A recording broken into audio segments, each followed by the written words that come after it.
नमस्कार सांग मैंने आज आम शुणा भगवान श्रीकृष्ण तांको मुंडरे कहीं मयूरचूल लगे था।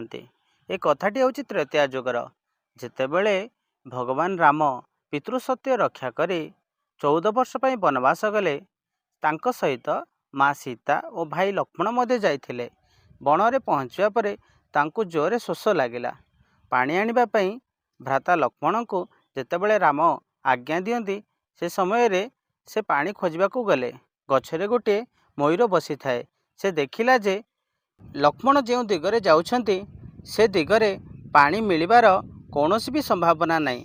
तेणु मयूरटी गछरु ओल्हेला और भगवान राम को पाखरे जाई निज शरीर गोटे मयूर पक्ष बाहर करी पकेला।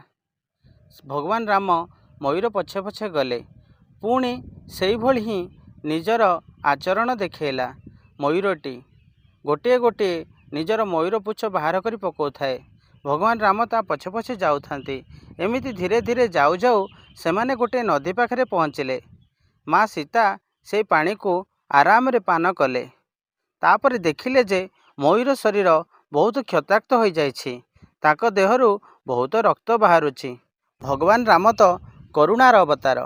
से मयूर को कोले नेले। कहले जेतेबेले द्वापर युग आसिबो मु तोर निश्चित मान रक्षा करिबी। भगवान द्वापर युगरे जेतेबेले कृष्ण अवतार हेई आसिले से निजर मुंडरे मयूर पुच्छ को स्थान देले। वास्तव में भगवान समस्तों उपरे कृपा करिथांती। जे तांको श्रद्धा स्नेह भक्तिर सहित डाकी थाए भगवान कौनसी ना कौनसी समय ता उपरे निश्चय कृपा करती और तार मान रक्षा करती। वर्तमान आम शुणुले भगवान श्रीकृष्ण कहीं निज मुंडरे मयूर पुच्छ लगाती। कथाटीर वास्तवता जहाँ होना कहीं भगवान को पाखरे जे समर्पित होता है भगवान ताको निश्चित आपणार बोली घोषणा कर दियंती। आशा करुछि ए कथाटी आपनको निश्चित भाव भल लगी। रहुछि। जय जगन्नाथ।